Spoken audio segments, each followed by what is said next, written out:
যে মরা মুরগি ওনারা সুন্দর করে রেখে দিয়েছেন এবং বিক্রি করেন কার কাছে বলছেন যে মাগুর মাছে খাওয়ানোর জন্য কেউ কেউ কিনে নিয়ে যায়। এখন এটি মাগুরকে খাওয়ায় না রেস্টুরেন্টে বিক্রি করে, এটি উদ্বেগের বিষয়। ওজনে কম দেওয়ার যে বিষয় সেটিও আমাদের নজরে এসেছে। তার সাথে কয়েকটি দোকানে আমরা ভেরিফাই করে দেখলাম তাদের ট্রেড লাইসেন্সও নেই। বাজারের সব দোকানগুলোতেই মূল্য তালিকা ভুল, তাদের সবকিছু ভুল। কয়টা দোকান তাহলে? কয়টা ট্রেড লাইসেন্স আছে? দুটোরই অবৈধভাবে চালাচ্ছেন তাহলে। জাতীয় ভোক্তা অধিকার সংরক্ষণ অধিদপ্তরের মহাপরিচালক মহোদয়ের নির্দেশনায় এই অভিযানগুলো পরিচালনা করা হচ্ছে। আজকে এই সাদেক খান কৃষি মার্কেটে এসে আমরা যেটি দেখলাম যে ব্রয়লার মুরগি বিক্রি করা হচ্ছে একটু অপেক্ষাকৃত বেশি রেটে, কিন্তু তাদের কাছ থেকে যখন আমরা বললাম যে ক্রয়ের ক্যাশ মেমো দেখান, ক্যাশ মেমো দেখাতে পারছেন না। দু একজন দেখালেও সেখানে কি কিনেছেন, ব্রয়লার কিনেছেন না সোনালী মুরগি কিনেছেন, এরকম কোনো তথ্য সেখানে লেখা নাই এবং রেটও লেখা নাই। এবং অনেক ক্যাশ মেমোতে দেখলাম তারিখ উল্লেখ নাই। এটা আগেকার ডেটের না নতুন এখনকার ডেটের, সেই তথ্যগুলো মানে বোঝা যাচ্ছে না। একই সাথে ওজনে কম দেওয়ার যে বিষয় সেটিও আমাদের নজরে এসেছে। তার সাথে কয়েকটি দোকানে আমরা ভেরিফাই করে দেখলাম তাদের ট্রেড লাইসেন্সও নেই। এইরকম অপরাধ সংগঠিত হচ্ছে। একই সাথে উদ্বিগ্নের আর একটা বিষয় আমরা খেয়াল করলাম যে মরা মুরগি ওনারা সুন্দর করে রেখে দিয়েছেন এবং বিক্রি করেন কার কাছে বলছেন যে মাগুর মাছে খাওয়ানোর জন্য কেউ কেউ কিনে নিয়ে যায়। এখন এটি মাগুরকে খাওয়ায় না রেস্টুরেন্টে বিক্রি করে, এটি উদ্বেগের বিষয়। এই বিষয়ে এই মার্কেটের কমিটির একজন সদস্যকে আমরা পেয়েছি এবং তার সাথে আমাদের কথা হয়েছে। উনি দায়িত্ব নিয়েছেন আগামীকাল থেকে আশা করা যায় যে অনিয়মগুলো আছে এগুলো একটাও থাকবে না মর্মে আমাদেরকে কমিট করেছেন এবং তার উপর আমরা আস্থা রাখতে চাই এবং তার উপর দায়িত্ব অর্পণ করে আমরা আজকে যাচ্ছি। আগামী দিন থেকে আমাদের টিম আনএক্সপেক্টেড ভিজিট দিবে। কোনো রকমের অনিয়ম পেলে আইনের সর্বোচ্চ যে প্রয়োগ সেটি করা হবে। কয়টা দোকান তাহলে? কয়টা ট্রেড লাইসেন্স আছে? দুটোরই আর কত অবৈধভাবে চালাচ্ছেন তাহলে? সরকারকে ভ্যাট ট্যাক্স দিবেন না?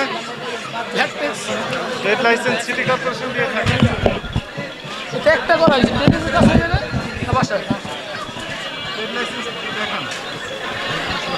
দোকান দেখানো, এটা বাসায় ট্রেন লাইসেন্স করা আছে, দোকান বাসায়।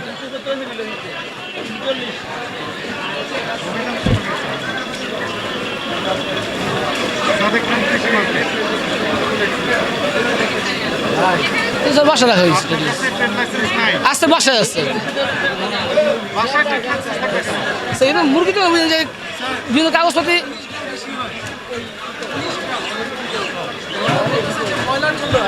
আমি যখন জিজ্ঞেস করলাম আপনারা তো যখন মুরগি দেন তখন তো ময়লা হিসাব করে দেন না, ময়লা দিতে দেন। এখানে দেখো ওই দোকানে 19 গ্রাম এখানে নেই। বাসায় আপনি কি ব্যবসা বাসায় করেন না এখানে করেন? রাখতে হবে কোথায়? দোকান রাখতে হবে, ময়লা মনে থাকে না, এই জন্য এখানে রাখা হবে। ফটোকপিও নাই, ফটোকপিও নাই। না ফটো অরিজিনাল বাসা ডিটেইলস আছে, একটা আছে সেটাও নাই এখানে। আর এই দোকান এটা নেওয়া হয়েছে মাস 2 হয়েছে, ধরতে মাস 2 হয়েছে, 2 মাস হয়েছে নেওয়া হয়েছে। এটা পুরানো, এইটা দিয়ে করা হয়েছে। আর মাঝে তো এক নামে ওই জন্য ওটা আর যদি করা হবে। ট্রেড লাইসেন্স নিতে কতদিন লাগে? আপনি কি দরখাস্ত দিয়েছেন? জি না, বলুন ওটা নতুন তো হয়েছে, ওটা তো অ্যাপ্লাই করা হয়নি, নতুন ওটা অ্যাপ্লাই করা হয়নি। জি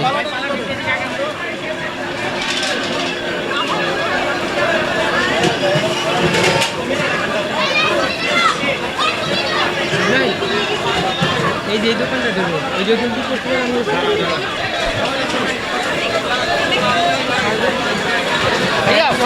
হ্যাঁ, আজকের বাজারের পরিস্থিতিটা আমার কাছে টোটালি ভিন্ন মনে হইলো।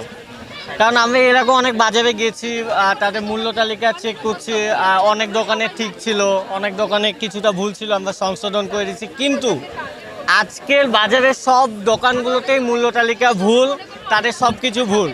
এবং এখানে যারা এই বাজারের সভাপতি বা কমিটিতে যারা আছেন তাদের কাছে আমার বিশেষ একটা রিকোয়েস্ট, আপনারা এখানকার সিন্ডিকেটটাকে বন্ধ করুন।